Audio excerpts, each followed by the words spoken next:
Chapter 5. They camped for the evening in the lee of a massive boulder, sheltered from the wind. Lukka camped in any event. He was the only one who seemed to care about niceties, like a tent and a campfire. Vivien just settled herself against the rock, drawing her cloak tighter around her, while the three bonders huddled up with their monsters for warmth and shelter from the elements. Lukka eyed the winged cat, who was curled into a ball a little ways off. Her fur did look warm and inviting, but the thought of tucking himself into it still churned in his stomach. He couldn't help but see the fangs and claws too, and remember the sound of tearing flesh as the cat had ripped out Ghidra's throat, the casual shake with which she had broken Nick's neck. The Ozolith may have sent her toward Drannith, but she's still a monster. He stuck with his tent, a little island of humanity in the midst of strangeness all around him. Even the trail rations he'd gotten from the outpost, so tough and flavorless there were a dozen marching songs about their awfulness, seemed like a reminder of home. He chewed patiently as the color slipped out of the sky and the stars came out one by one. I'll make it back. There has to be a way. They were moving quickly at least. By tomorrow, according to Bryn, they'd reach the Ozolith. Lukka was increasingly certain he could feel the crystal formation, or at least sense it through his connection to the winged cat. It was like a voice at the back of his mind, too quiet to make out, but never entirely silent. Whether it was this supernatural distraction or simple nerves, he found it difficult to sleep. After an hour or so of fitfully tossing and turning in his tent, Lukka kicked off his blanket and pulled on his boots. Maybe a walk will quiet my mind. The fire had long since burned to embers, and a river of stars wheeled overhead. The four monsters were mounds of shadow, sides rising and falling with their breath. They were quiet, but Lukka didn't fool himself that he was unobserved. Ears twitched at his footsteps, and a huge slit pupil eye eased open a fraction. More surprising was the fact that Vivien wasn't in the rocky nook where he'd left her. Lukka glanced around and eventually spotted her slim silhouette atop the boulder, leaning back on her hands and staring up at the stars. He climbed up after her, boots scraping on the stone, and she turned to him as he shuffled over beside her. "Couldn't sleep?" she said. No. Lukka looked up at the sky, the fine diamond dust of stars broken here and there by dark clouds. Are they the same? The stars. Are they the same on every plane? Oh no, Vivien chuckled. Sometimes they're colored like a rainbow. Sometimes they move every night as though they were giant fireflies. You're making fun of me, Lukka said. I am not, Vivien said solemnly. She sat up and crossed her legs. You're angry. I didn't tell you the truth from the start. I understand, Lukka said. I don't know if I have to believe you. You do now. He nodded. The way you talked, as though you'd come from a place without monsters. I don't think there's such a place on my plane. Probably not, Vivien sighed. There are monsters everywhere, just in different forms. So, Lukka hesitated. What are you doing here? I was curious about your plane. That wasn't a lie, and, as I said, when one of my kind abuses their power. But why do you care? Lukka said. I don't pretend to understand what's out there, where you could go. But there has to be something better than this. Sleeping on a rock, on our way to fight a bunch of nightmares. Why would you do it? You don't trust me, Vivien said. I trust you, Lukka said. I suppose I'm just curious. There was a long silence, long enough that Lukka worried he'd offended her. He shifted awkwardly, but before he could speak, Vivien cleared her throat. My home was... It was called Scala. Before I knew I was a planeswalker, I trained as a ranger and fought to protect the wilds against those who could despoil them. It was a long battle, a losing battle, even before Bolas came. Bolas, Lukka said. A planeswalker, a monster. Vivien's hands gripped one another tightly. He destroyed Scala. I would have died there, but my planeswalker talent, what we call the spark, manifested in time for me to escape. Now all that is left of my home is me, my bow, and the memories stored within it. She touched the weapon, as though for reassurance. I'm sorry, Lukka said. I didn't mean to call up bad memories. It's all right, Vivien let out a breath. I swore to destroy Bolas. What else could I do? And for the years, that was what drove me from place to place, plane to plane. What happened? I succeeded. The ghost of a smile crossed her face, along with many others. There was a great battle, and in the end, we won. Bolas's evil is gone from all the planes.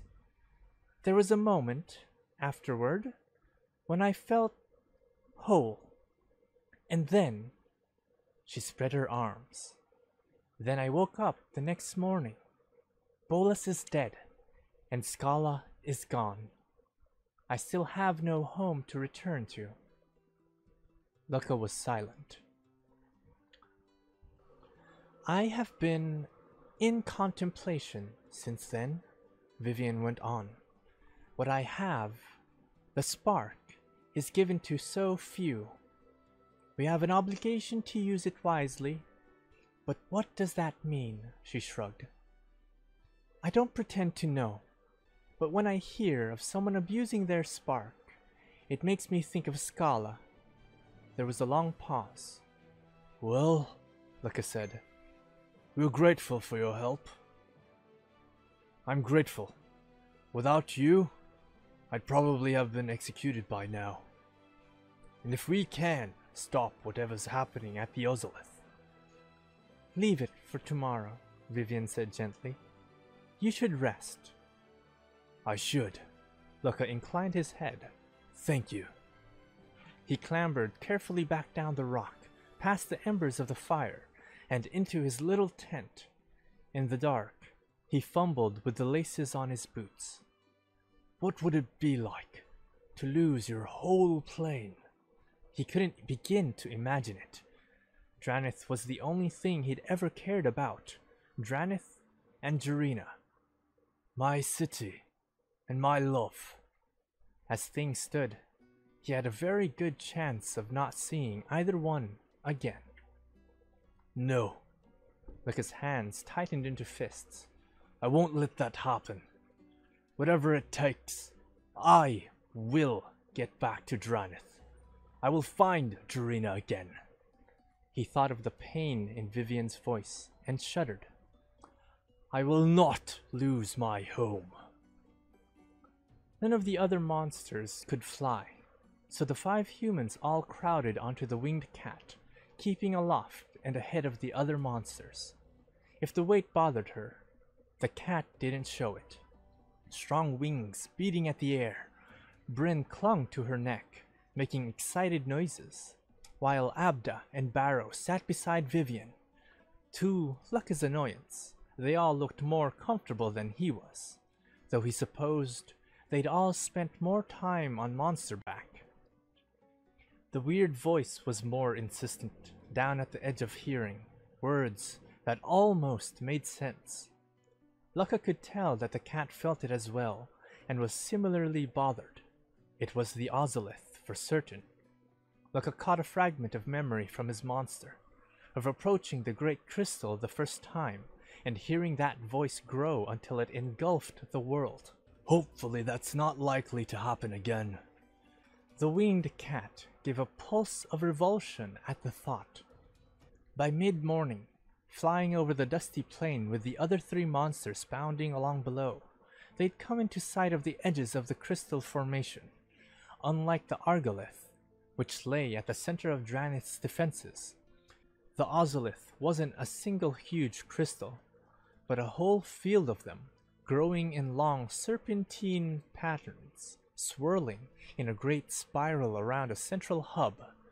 The hub crystals were the largest, bright orange in color, but patterns of reflected light glittered throughout, spraying twisted rainbows onto the ground. The outermost rings were small enough that Lukka could have stepped over them, but the crystal growths became larger and more intimidating toward the center until the hub was the size of a building. "There," Bryn called. "That's one of them. See the eyes?" Something moved in the interstices of the crystal pattern, a huge dark shape, spiked and scaled, with bat-like webbing between its limbs, and a broad, flat head with 6 glowing red eyes. A few spirals over, Lukka spotted another nightmare, this one long and sinuous with no eyes at all. Other distant shadows moved among the flickering crystals of the far side of the structure. "You weren't kidding," Lukka muttered. "Still eager to try this," Abda said. Lukka closed his eyes, listening to the almost voice in his head. It was strong enough now that he could pinpoint the central crystal of the Ozolith without looking. "I haven't got any better ideas." "I would fight beside Zeph," Barrow said. "Can you set us down?" Lukka sent a request to the winged cat, who acknowledged with a pulse of satisfaction, and began a spiraling descent. Roland, Rigi, and Zeph had halted at a safe distance from the Ozolith, the mammoth shape of the horned cat dwarfing the other 2 monsters. When they were low enough, Bryn slid off, dropping onto Roll's fuzzy backside and bouncing off with a laugh. The others waited until they landed, dry grass swirling in the backwash from the cat's wings. "Stay there," Vivien said, when Lukka moved to follow. "I propose that our strategy should be for Lukka to go to the center of the Ozolith. He broke its control over his monster, and it's possible that he will be able to undo whatever has been done to the crystal." "It makes tactical sense," Barrow said. "His monster can get there the fastest." Abda nodded. "Hold back until the nightmares come out to play, then go for the goal. Simple enough." "Simple enough," Lukka acknowledged, suddenly feeling uncertain. "But I'm not sure what I'm supposed to do when I get there." "That remains to be seen," Vivien said. "If you fail, we will retreat and explore a different option. But Bonder magic seems to operate mostly by instinct." "Instinct. Right." Lukka was used to relying on training rather than instinct. He rubbed his knuckles on the hilt of his sword. "Okay. I'll be ready." "Be ready to retreat," Vivien said, "and do not concern yourself with me, whatever happens. I have means of escape, should it come to that." "All right," Bryn said, bouncing on Roll's head. "Let's go already." "As you wish," Vivien inclined her head. "Good hunting." She knocked an arrow to her bow, aimed high into the air, and fired. Green energy started to crackle almost as soon as it left the string, taking the form of a huge bird of prey. A hawk big enough to snatch up a horse. It gave a piercing cry as it flapped even higher, winging over the battlefield. Lukka sent to the winged cat, telling her what he wanted to do. That was getting easier, exchanging emotions and images without words, communicating without the impediment of language. The cat responded with a surge of approval. Clearly, she was happy about their place in the plan. She jumped into the air, wings snapping out and beating hard, fighting for altitude. The nightmares were already responding.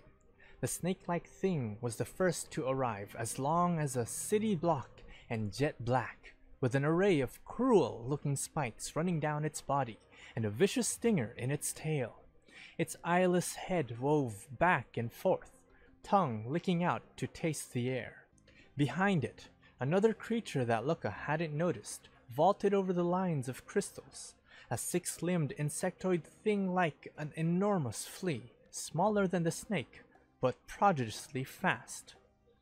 Bryn jumped off her monster, rolling into the grass as the fat raccoon sprinted forward with surprising speed.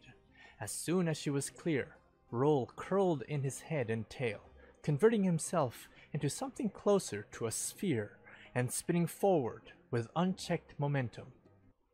The flea thing landed in front of him with a thump, but Roll didn't even slow, slamming into it like a bowling ball. He rebounded as though he were made of rubber, sending the flea stumbling sideways. Zeph and Rigi, meanwhile, engaged the snake. The huge white cat took it head-on, slashing at the nightmare's head with claws as long as swords. The nightmare lashed out, fangs flashing, but the cat dodged nimbly out of range. The great black body of the nightmare coiled around, tail stinger coming in, but Rigi and Abda intercepted it.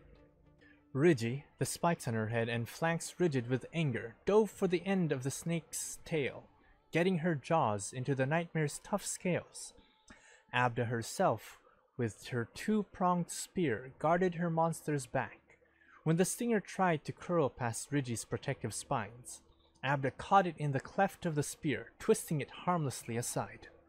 Bryn was fighting alongside her monster too, using a weapon like a giant slingshot to deliver precisely aimed, sharpened stones.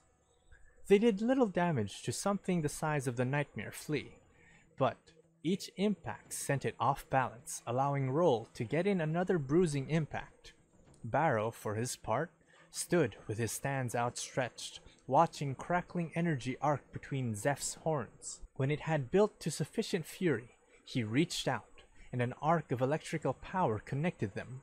Glowing with energy, Barrow released it in a series of explosive bursts, detonating around the snake's head and driving it back long enough for Zeph to get his jaw around its throat. They're used to fighting together. Like the members of Lukka's old squad, each bonder worked in perfect synchronicity with their monstrous companion. It brought him a powerful sense of longing to watch that easy grace, and his hands tightened on the winged cat's fur. I had partners, until the monstrous took them from me. The cat's feelings came to him, uncertainty and fear, responding to the anger leaking out of his mind. Lukka did his best to calm himself. Nearly there. He sent an image of the ozolith's core. Let's go. The cat spread her wings and started to dive, winging down toward the crystal. With a screech, the bat thing unfolded itself, four-winged and eight-eyed. As it lurched into the air, Vivien's hawk came slashing down in a screaming dive, ripping a great rent in one of the nightmare's wing membranes. It staggered sideways, clawing for altitude. At Lukka's urging, the cat folded her wings, turning her dive into a headlong plummet. He held on for dear life as they hit the nightmare bat, claws first, tearing great bloody chunks out of its hide. The cat's wings snapped open at the last moment, killing her speed only a few feet off the ground, her weight driving the squirming bat into the turf. Lukka glanced over his shoulder. More nightmares were joining the battle. Something like a four-armed ape was fighting Vivien's giant bear, and a black emu with a nest of writhing tentacles for a head was closing in fast. He saw Barrow's lightning flash and Zeph reared up, mouth dark with nightmare blood. We don't have much time. He urged the cat forward, and she sprang off the stunned bat, heading for the Ozolith's central nexus. 2 powerful leaps took them to the giant crystal's side. Lukka could hear its droning, chanting voice hammering at his skull, and feel the pain and revulsion from the cat as she fought back against the crystal's power. Here goes nothing. Lukka slid down from the cat's back, rolled, and sprinted the last few yards. The base of the crystal was twisted black stone, and he had to climb up to actually reach the glowing surface. He hauled himself onto a ledge, bleeding from a cut on the hand where the stone had been sharp as a blade. He slapped his bloody palm against the crystal. Come on, whatever you are. The voice in his head suddenly grew louder, almost words rising to a thunderous roar. Lukka had time to suck in one astonished breath before the world around him vanished. Coming up on the Ozolith now, Captain Falk said, then looked down at his tracker. That's where your boy is, sure enough. He's not the only one, Mized said. She had a long spyglass in one hand, leaning against Vermilion's front rail. That's a lot of monsters. 6 at least. Do you see Lukka's? Jirina said. The winged cat. I see it, Mized said. Right in the middle of a gang of nightmares. That's a lot to take on, Nightshade said. We sure about this? The rest of the hunters had gathered on deck, fully armed and ready. Nightshade was counting the clay jars she used in her sling, and Toothcracker leaned on his huge maul. Dog's Breath, his mask down, carefully coiled barbed rope, while Cedra stood beside Mized at the rail, entranced by what was going on below. Thing is, Mized said, they're fighting each other. Some of them are, anyway. Sounds like a good chance to score some bounties, Dog's Breath said. Captain Jirina is paying the piper, Falk said, and thus she calls the tune. What do you say, Captain? Ever since the storm, there's been a new respect in his face. Jirina felt the eyes of Vermilion's crew on her as well, sailors pausing and making the ship ready for battle. Mized watched her from behind her half-mask, her eyes expressionless. We have to get Lukka back. They'd come this far. I'm not going home empty-handed. We're going in, she said. Remember, I must have Captain Lukka unharmed. We won't damage your bloody boyfriend, Nightshade said with a leer. Though, I'm eager to see what's worth all this trouble. What about the monsters? Falk said. And that archer mage we fought in the forest, Toothcracker added. Do what you like with the rest of them, Jirina said. Just get me Lukka. Lukka hung in a sea of orange light. The endless chant was all around him, filling the non-space like the roar of an ocean, words that wouldn't quite resolve, but seemed determined to drill into his skull. He tried to find his footing, but he could see nothing but endless glowing orange. This isn't real, he sought for calm. It's some kind of mental image. The crystal must be projecting it. Very astute, my friend. A pleasant voice cut through the background drone, apparently right by Lukka's ear. He tried to turn around and failed. This is a dreamscape of sorts, created by your mind to interpret the information coming through your connection to the crystal matrix. And, incidentally, I can hear you thinking. I don't mean to eavesdrop, I assure you. It's just a side effect of the manner in which we are linked. Who are you? Lukka struggled move to catch a glimpse of whomever was speaking. Where are you?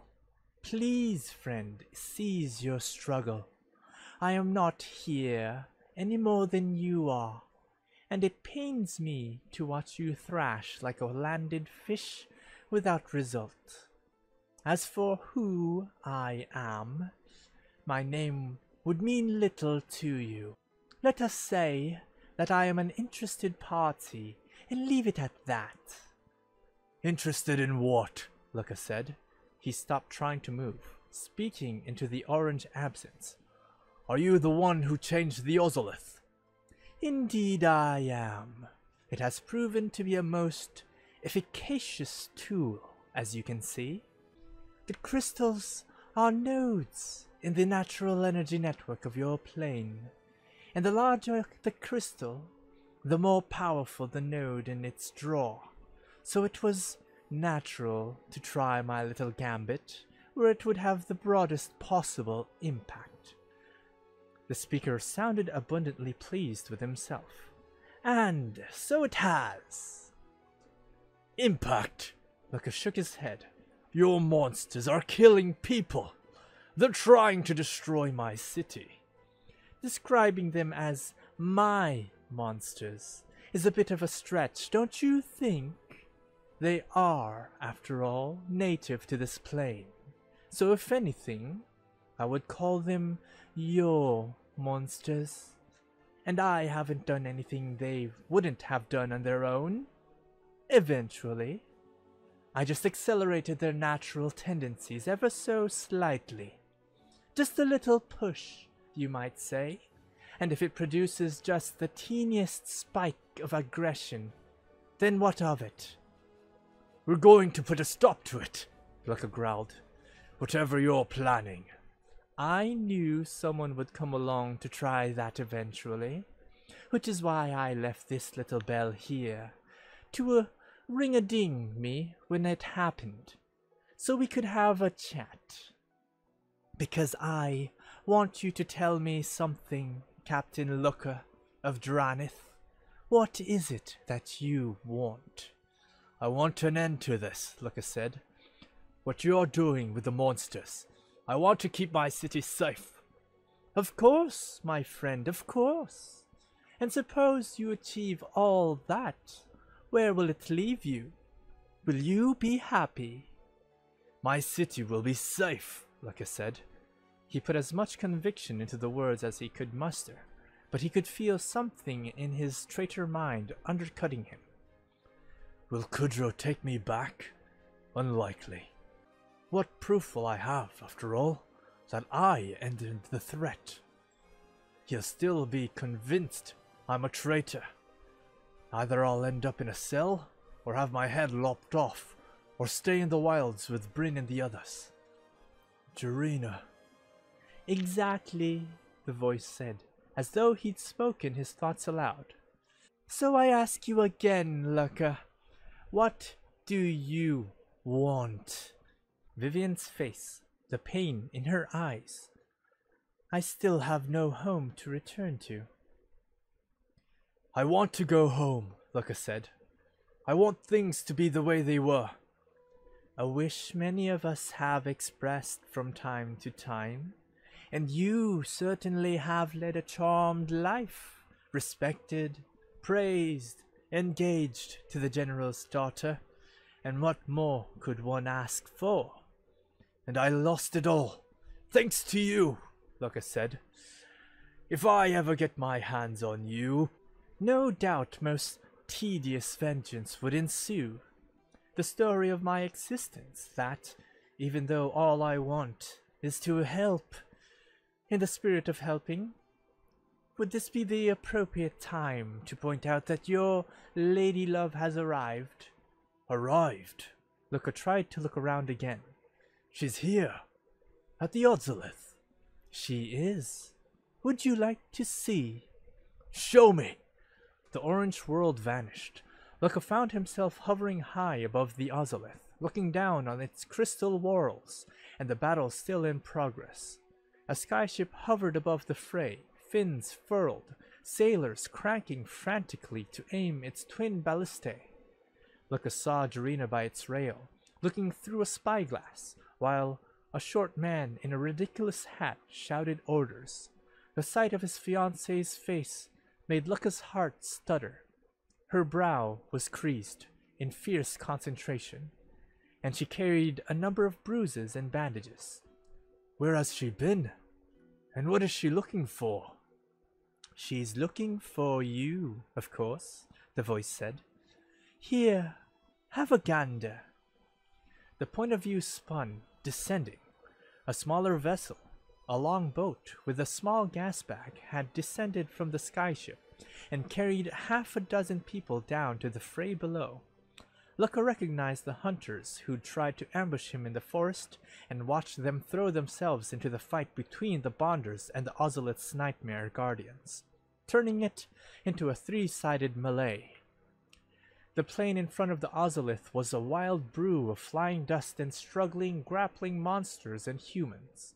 The giant flea was down, scrabbling in the dirt with broken legs, and Zeph still struggled with the great black snake. The black ape had a ballista bolt in its side, and was taking heavy blows from a hunter with an enormous maul, while Barrow hurled electrical energy at another hunter who deflected it with an arcane shield. Bryn was fighting a man with a dog's head mask, who dodged Roll's bouncing attacks before retreating under a barrage of stones. Abda ran to help her, then stumbled as Ridgie gave a screech when a clay bomb exploded against the side of her head. They're in trouble!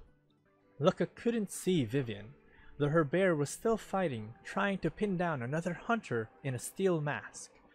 The bat nightmare was on its feet, harassed by her hawk, but still making its way toward the rest of the fighting.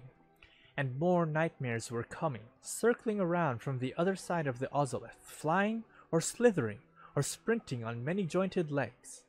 The Bonders were trapped between the hunters and the nightmare guardians. I have to do something. Oh, I'm sure you do, the voice said. So let me ask you once again, my friend. What do you want? What is it you need in order to help your friends return to your home, rejoin your lover? What would mean no one could take that away from you ever again? And Lukka saw. He felt the deep, droning chant of the Ozolith, the way it wanted in, pushing at the edges of his mind. The way it had impressed itself on the monsters, driving them toward Drannith, holding the nightmares as guardians against their every natural instinct. If it can do that, what I want, Lukka said, is the strength to take what I want. Of course you do, the voice said in his ear, and that is precisely what I can provide. Lukka grimaced. How can I trust you? His point of view slipped further downward, toward the battle. Bryn was on the defensive, falling back from the dog-masked man's nimble sword. Roll bounced forward again, but the hunter dodged, leaving in his wake a wire snare that caught the raccoon monster's leg and trapped it. With Roll pinned, Bryn had only her sling to defend herself. A rock glanced off the dog mask, but the hunter kept coming. Out of the way, runt! Abda, who'd been tending her injured monster, broke away and ran to meet the attacker with her two-pronged spear. She parried the hunter's blade with a shaft, then spun it to sweep his feet out from under him. He rolled in the dirt, but she brought the spear down hard, catching him around the neck and pinning him in place. Abda gave him a satisfied smirk. Bryn had rushed forward to release Roll. The monster must have sent her an image through their link, because she suddenly looked up, then shouted a warning. Spiky? Down! One of the ballistae on the skyship fired with a crack. Abda half-turned, eyes going wide, and the bolt caught her high in the chest. A weapon designed to kill giant monsters punched through armor and bone to pin her to the turf like a butterfly in a collector's box. Abda! Bryn screamed, at the same time as Ridgie gave a high, piercing shriek. I would say, the voice whispered to Lukka, that you have no choice. Got her! Falk crowed. Good shot, Johannes! Vermilion hovered over the battle, barely high enough to be out of reach, angling to give her twin ballistae a good field of fire. Several of the monsters below had been hit, and now Falk's gunners had picked off one of the savage-looking women fighting Dog's Breath. Drina, watching through her spyglass, saw the younger girl fall to her knees at her companion's side and felt a twinge of guilt. "We have got to get Lukka back, whatever it takes." She wasn't sure what they'd walked into here, with a ragged band of humans and monsters fighting a pack of nightmares. Whatever it is, Lukka's caught in the middle of it. She no longer had any idea what he thought he was doing. Not just running away, that's for certain. If the others with him had the same strange bond with the monster that he did, it was possible they'd somehow brought him over to their side. But why would he work with them? It made her chest tight, thinking that after all this, her father might have been right. That Lukka really was a traitor to humanity. No, whatever he's got himself into, I'll get him out of it. But now people were going to die. "Bring us around again," Falk said. "Get both bolts loaded, and see if we can put them in that snake." "Aye, sir," a soldier responded. Drina turned her attention to the spiked badger, which had been badly burnt by one of Nightshade's acid bombs. It had shrieked madly when the spearwoman had died, then collapsed, as though struck dead on the spot. Now it was clambering to its feet slowly, its single remaining eye looking up at her. And then the ozolith pulsed, a subsonic thump of noise that rippled over the battlefield like a wave. All the monsters froze just for a moment. The great white cat and the pink raccoon both shook themselves free of the immobility, but the nightmares remained still, as though transformed into statues. A bolt of orange energy, forked and crackling, leapt out from the center of the crystal formation and connected it with the spiked badger. As Drina watched, an orange glow spread over the creature, outlining it in a fairy fire aura that flared and faded. Then it charged, and every one of the nightmares charged with it. "What in the hells?" Falk breathed. The white cat and the raccoon stood aside, taken aback as the black-scaled tide flew, jumped, and slithered toward the hunters. Mized's team fell back, coming together. Mized herself abandoned her fight with the glowing green bear to join them, waiting with her sword poised, part of a taut trap of steel, and magic ready to savage the first monster that came into range. Most monsters Drina knew were smart enough to hesitate, faced with these hardened killers, but the nightmares didn't even pause. The first to reach the line, a four-armed ape with a broken ballista shaft in its side, went for Mized with all four claws. Toothcracker slammed its maul into its head, sending it reeling away, but a bat-like thing swooped in after it, and a monstrous flea hauling itself on broken limbs. They came on with no thought for their own safety, accepting the blows of the hunter's weapons to close in with their targets. Toothcracker went down first. He'd stepped forward on the line in one of his titanic swings, and the huge black snake came after him. His maul hammered its head, pulping one pair of eyes, but even in its twitching agony, its tail came around and drove its long stinger into his stomach. The big hunter screamed, and a moment later started to smoke, his flesh literally dissolving as the snake's poison burned through him. Cedra, who'd been holding off the electrical bolts of the enemy arcanist, sent a wave of glittering fire into the oncoming monsters. A wolf-like thing with a dozen eyes charged right through the blast, coming out the other side burning fiercely.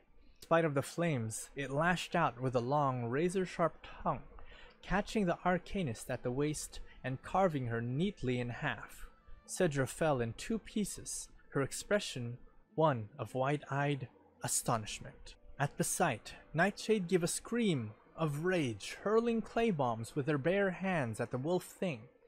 A cloud of acrid smoke blossomed around it, but she missed the approach of the crippled flea, which threw itself at her, complicated mouth parts working hungrily. They went down together, falling on the hunter's bag of ammunition, and both were consumed in a plume of pale green fire. "Pull out!" Mized's voice was loud enough to be heard aboard Vermilion. "We're pulling out!" She and Dog's Breath broke and ran, heading for the longboat hovering only a few feet above the ground. The spiked badger was right behind them, half its face a burned ruin, its one eye aglow with orange light. Dog's Breath turned, tossing a trap, and the monster ran right over it, tearing bloody chunks out of its flank. It kept coming anyway, trampling the masked hunter underfoot and throwing itself at the longboat just as Mized pulled herself aboard. The craft lurched under the badger's weight, straining for a moment, then the badger's extended spines tore the gas bag to pieces, lift gas escaping with a hiss as the craft sank downward. Mized gave a scream of rage and despair, swinging her great sword into the side of the monster's throat just as its jaws closed around hers. Falk and Drannith watched all this, the battle turning against them in a matter of a few seconds, both frozen in wide-eyed surprise. The collapse of the longboat seemed to break the spell, though, and Falk turned away from the rail, shouting at his crew, "Up! Take us up! Get the hells out of here!" "The snake!" a sailor shouted. "Look out for the goddamn snake!" Vermilion was ascending, but slowly, too slowly, and the huge snake was rearing up, reaching for them. The bat thing was gripping it, wings beating hard. "Is it helping it get to us?" Drannith gasped, but that was impossible. Monsters didn't work together. They didn't know how. The head of the nightmare snake, half staved in from Toothcracker's maw, crashed over Vermilion's rail. The rest of its body coiled up, wrapping around the skyship like a tightening knot. "Open all the lift gas tanks!" Falk screamed as the ship lurched downward. "Keep us in the air! Somebody shoot that bloody thing!" One of the ballistae cracked. The bolt hit the snake at close range, punching sideways through its throat and sticking there. Black blood gouting to the deck. The monster struck, jaws closing around the turret-mounted weapon, wood snapping and metal screaming. The end of its tail with that deadly stinger slashed down into the crew, spewing flesh-searing poison. "We are going down." Drannith felt numbed by the speed everything had shifted. Falk was still screaming at his crew, but Vermilion was doomed, her gas bag unable to lift 100 tons of monstrous snake. Slowly, but with unstoppable momentum, the ship cantered toward the earth. Drannith raised the spyglass to her eye one more time as sailors fought and died behind her. She aimed it at the ozolith's central crystal, where she'd last seen Lukka, and there he was, wreathed in that same orange fire, eyes ablaze with light, staring right back at her. "Oh, Lukka, what have you done?" A brown and white blur filled the lenses, and she pulled the spyglass away in time to see the winged cat coming straight for her. Drannith went for her sword, knowing it was too late, and then the thing's huge paws slammed into her. Power crackled across Lukka, shifting and popping like static electricity whenever he moved. The crystals on his coat glowed a solid orange and bled sparks. His mind was abuzz with activity. He could feel the monsters all around him, the nightmares that had torn the hunters to pieces. Some of them were dying. Most of them were wounded, but there were more coming, closing in from farther afield. He reached out to the ozolith, and the ozolith reached out to them and bent them to his will, that droning chant rising to a crescendo. They converged on the spot where the skyship had crashed, tearing apart the body of the snake and what remained of its crew. "Drannith," he sent her image to the nightmares. "Do not harm her. Bring her to me." Ahead of him, the battlefield was littered with broken pieces of ship and patches of nightmare blood. A pool of bubbling ooze marked where the hunters' bombs had exploded en masse. Vivien and Barrow stood together beside where Abda had fallen, while Bryn was on her knees beside her friend, head bowed. Roll nuzzled gently from behind, while Zeph sat some distance off, licking her wounds. Ridgie's body lay some distance off in the wreckage of the longboat. "Lukka," Vivien saw him first, and raised her head. What happened? Did you reach the Ozolith? I did, Lukka said. Something spoke to me. Spoke to you? Vivien saw the orange gleam in his crystals, the power crackling around him, and her eyes widened. What have you done? What I had to do, Lukka shook his head. This fixes everything. The Ozolith has power over the monsters, but it was running wild. Now, it's under my control. Barrow frowned. That is not the goal we agreed on. No, it's better. Lukka spread his arms. I can do so much more good for Drannith this way. I wanted to get rid of my bond, but I was blind to the possibilities it represented. Abda was right. He looked down at the dead bonder still fixed to the ground by the ballista bolt. This is the future. Control of the monsters. To use them for the good of all. Control? Bryn looked up, her cheeks streaked with tears. I don't control Roll. He's my friend. Indeed, Barrow said. Zeph is my partner, not my slave. Call it whatever you like, Lukka said, waving a hand. They fight beside you. The Ozolith has granted me the same power, but on a larger scale. If I bring Kudro an army of monsters to fight for the city, how can he call me a traitor? He grinned. This power, Vivien said quietly, you used it to control the nightmares and defeat the hunters. Of course, Lukka said. I saw what happened to Abda. I saved you all. And what about the monsters? Vivien said. They threw themselves onto the hunters' blades, Barrow said, with no regard for their lives. Even Richie, Bryn said, looking at the wreckage of the long boat and the spiked badger's bloody corpse. They did what I asked them to do, Lukka said. Asked, Vivien said. Or ordered. Who gives a damn? Lukka snapped. They're monsters. It's not like we're going to run out. Barrow took a step back, and Zeph raised her head, a low growl sounding deep in her throat. Bryn slowly got to her feet, hugging Roll's fluffy foreleg. And where is your monster? Vivien said. Where is the winged cat? Lukka frowned, looking around. He sent his mind out, in search of the familiar presence, but it was hard to feel anything under the thundering power of the Ozolith. I don't know. Lukka, Vivien's voice was gentle.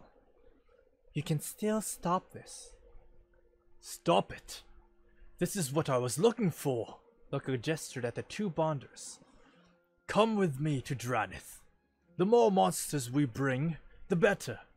Once we show Kudro the benefits of this new army, you won't have to live out in the wild anymore. And I can finally go home. I will not be going to Drannith with you, Barrow said, or anywhere else, and neither will Zeph. Roll and I would never want to live in some stinking city, Bryn said, and sniffed. You lied to us. Idiots. Lukka glared at the bonders. Though I suppose I don't need them for my army. Only they're monsters. He reached out, and the Ozolith responded, power crackling from the crystal into the sky. Orange light played over Zeph and Roll as it engulfed Rigi.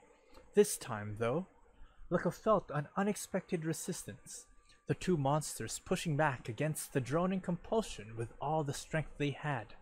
Bryn screamed high and piercing, clutching Roll tighter. Barrow's face was tight with pain. He's... the girl gasped. He's trying to... Run, Vivien said, drawing her bow. Get away from here. Vivien, Lukka began. I thought you were a good man, Lukka, Vivien said, knocking an arrow. Her voice was utterly calm. But I see... that I was wrong. Lukka gave a shout of rage as she fired. He twisted to one side, but the arrow grew in flight until it was a charging elk, antlers lowered as it pounded toward him. Lukka clawed for his sword, but couldn't reach it before the translucent green animal was on him, the impact throwing him into the air like a rag doll. He reached out this time with the ozolith's power. Lukka hit the ground and rolled, coming to a stop with a thump against a half-buried boulder. The elk followed, rearing, ready to charge again. He pulled himself up, grinned, teeth bloody, as the animal lowered its head, and the bat-winged nightmare descended on it, bearing it to the ground with a crunch, teeth ripping at its throat. Gouts of green energy sprayed forth in place of blood, and the thing faded into a spray of sparks. Slowly, Lukka struggled to his feet. The nightmare crouched in front of him, its mind open to him, nothing but subservient obedience, as it should be. Vivien and the Bonders were nowhere to be seen, but that didn't matter.